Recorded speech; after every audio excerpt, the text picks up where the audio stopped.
ক্ষতিপূরণ দিতে অস্বীকৃতি জানানোর পর এবার বিবিসির বিরুদ্ধে আইনি ব্যবস্থা নেবেন মার্কিন প্রেসিডেন্ট ডোনাল্ড ট্রাম্প। আগামী সপ্তাহে $1 থেকে $5 বিলিয়ন মামলা করার হুঁশিয়ারি দেন তিনি। এদিকে সিএনএনের নতুন জরিপে দেখা গেছে একের পর এক বিতর্কিত সিদ্ধান্তের কারণে যুক্তরাষ্ট্রে কমেছে ট্রাম্পের জনপ্রিয়তা। প্যানোরামা অনুষ্ঠানে প্রচারিত তথ্যচিত্রে মার্কিন প্রেসিডেন্ট ডোনাল্ড ট্রাম্পের ভাষণ ভুলভাবে সম্পাদনা করায় বড় মাশুল গুনতে হবে বিবিসিকে। ক্ষমা চেয়েও হলো না শেষ রক্ষা। ক্ষতিপূরণ দিতে অস্বীকৃতি জানানোয় ব্রিটিশ সংবাদ মাধ্যমটির বিরুদ্ধে আইনি ব্যবস্থা নেওয়ার কথা জানান মার্কিন প্রেসিডেন্ট।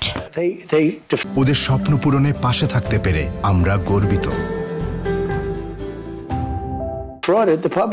এয়ারফোর্স ওয়ানে সাংবাদিকদের সঙ্গে আলাপকালে আগামী সপ্তাহেই $1 থেকে $5 বিলিয়ন মামলা করার হুঁশিয়ারি দেন তিনি। এ বিষয়ে ব্রিটিশ প্রধানমন্ত্রী কিয়ার স্টারমারের সঙ্গেও আলাপ করবেন ট্রাম্প। আমি মনে করি আমাকে এটা করতেই হবে। তারা প্রতারণা করেছে। এখনো আমি ব্রিটেনের প্রধানমন্ত্রী স্যার কিয়ার স্টারমারের কাছে ইস্যুটি তুলিনি, তবে তাকে এই সপ্তাহেই ফোন দেব। এর আগে 2021 সালের ক্যাপিটল হিল হামলার দিন ট্রাম্পের বক্তব্য নিয়ে বিবিসির তৈরি একটি প্রতিবেদনে সম্পাদনার কারসাজির অভিযোগ ওঠে।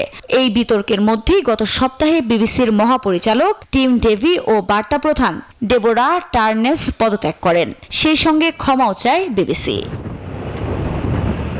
এদিকে একের পর এক বিতর্কিত সিদ্ধান্তের কারণে জনপ্রিয়তা হারাচ্ছেন ট্রাম্প, এমনটাই উঠে এসেছে সিএনএনের নতুন জরিপে। তথ্য বলছে 68% মার্কিনই মনে করেন দেশের পরিস্থিতি খারাপের দিকে যাচ্ছে, আর মাত্র 37% আমেরিকান ট্রাম্পের কর্মদক্ষতার প্রতি সমর্থন প্রকাশ করেন।